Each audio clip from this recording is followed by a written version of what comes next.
केंद्रीय वित्त मंत्री द्वारा आज 11 बजे वित्तीय वर्ष 2021-22 का पहला पेपरलेस आम बजट पेश किया गया। इस बजट को लेकर व्यापारी, छात्रों एवं सेवा प्रदाताओं द्वारा काफ़ी आस लगा रहे हैं। कोरोना काल लॉकडाउन के दौरान कई लोगों को अपने रोजगार से हाथ धोना पड़ा था।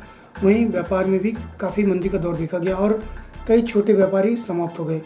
वहीं बड़े व्यापारियों की भी नींव हिला दी गई, जिसके बाद व्यापारियों को इस बजट से लेकर काफ़ी उत्साह है कि सरकार उन्हें जीएसटी जैसे टैक्स से राहत देगी, वहीं आयकर में भी छूट दी जाएगी।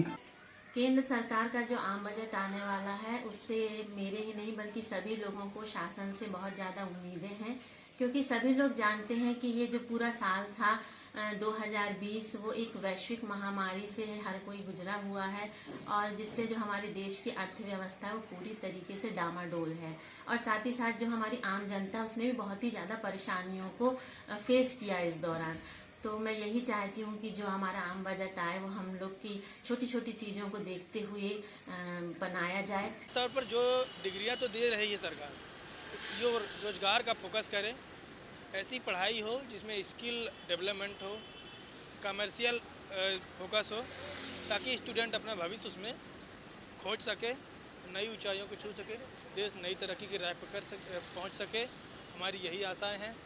लगातार छात्र स्कॉलरशिप और फीस को लेकर पीछे रह जाता है और उस चीज़ का उसके दिक्कतों के कारण पढ़ाई कम हो पाती है। सरकार से उम्मीद है कि सस्ती और सुलभ शिक्षा को नए मॉडल के रूप में बना के एक बजट पेश करेगी, जिससे छात्रों को राहत मिलेगी। और केंद्रीय वित्त मंत्री निर्मला सीतारमण एवं अनुराग ठाकुर द्वारा आज वर्ष 2021-22 का आम बजट पेश किया गया। इस दौरान रेलवे को 1,10,055 करोड़ रुपए देने की बात कही गई, जहां जिससे मेट्रो सेवाओं का विस्तार किया जाएगा। वहीं इटारसी और भुसावल कॉरिडोर से जुड़ेंगे। साथ ही 100 शहरों में शुरू होगी गैस पाइपलाइन योजना, जम्मू और कश्मीर भी इससे जुड़ेंगे। उज्ज्वला योजना के लिए 1 करोड़ परिवारों को जोड़ने व 8 करोड़ लोगों को जोड़े जाने की बात कही गई। बीमा क्षेत्र में भी 74% FDI बीमा कंपनियों पर भारत का नियंत्रण होगा। सार्वजनिक क्षेत्रों के बैंकों के कर्ज के लिए मैनेजमेंट कंपनी बनेगी, जो कि नियंत्रण और वसूली करेगी। बैंकों के लिए 20,000 करोड़ का भी प्रावधान रखा गया, जबकि कोरोना वैक्सीन के लिए केंद्र सरकार द्वारा 35,000 करोड़ की बात कही गई। वहीं सौर ऊर्जा कॉरपोरेशन के लिए 1,000 करोड़ रुपए देने की बात कही गई है। राज्य सरकारों को भी उनके उपक्रमों में निवेश के लिए केंद्र सरकार मदद करेगी एवं सरकार के विभिन्न उपक्रमों के पास उपलब्ध जमीनों व मोनेटाइजेशन किया जा सकेगा। वह घाटे में चल रही सरकारी कंपनियों को बंद करने की योजना भी बनाई जा रही है। वहीं इस बजट के बाद फिर एक बार पुनः व्यापारियों में रोष दिखा और जहां उनकी आशाएं टैक्स में छूट की थी वो धूल धूसरित हो गई। प्रस्तुत है विभिन्न व्यापारियों से जानकारी के अंश। महिलाओं और कन्याओं के लिए सरकार को एक योजना बनानी चाहिए। आज महिलाओं के साथ, कन्याओं के साथ जो रेप बलात्कार के मामले सामने आ रहे हैं, इन चीज़ में भी सरकार को कुछ ना कुछ विमर्श करना चाहिए और अच्छा कानून लाना चाहिए। और आने वाले समय पे सबसे बड़ा है आज की डेट में डेवलपमेंट।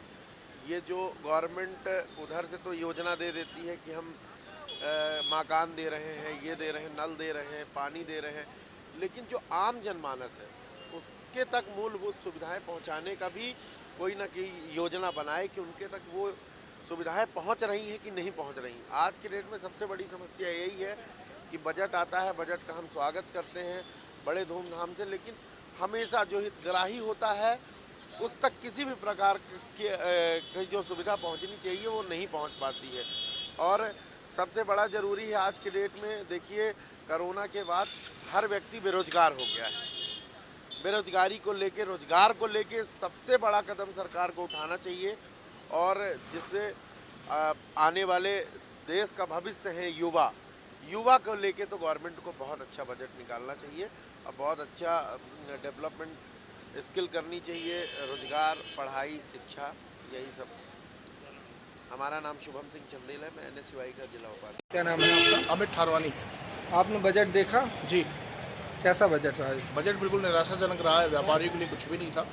जो समस्या अभी कोरोना काल में व्यापारियों ने भोगी है और जो मदद भी की गई है, सरकार को उल्टा उन लोगों की मदद करनी चाहिए थी। इस समय सरकार ने बिल्कुल ध्यान नहीं दिया व्यापारियों को।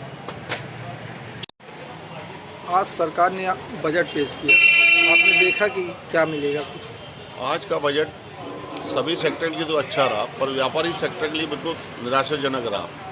न व्यापारी सेक्टर के लिए कोई घोषणा की गई, न उनको छूट दी गई, न इनकम टैक्स में छूट, जीएसटी में कोई न सरल किया गया। व्यापारियों के लिए बहुत निराशाजनक था।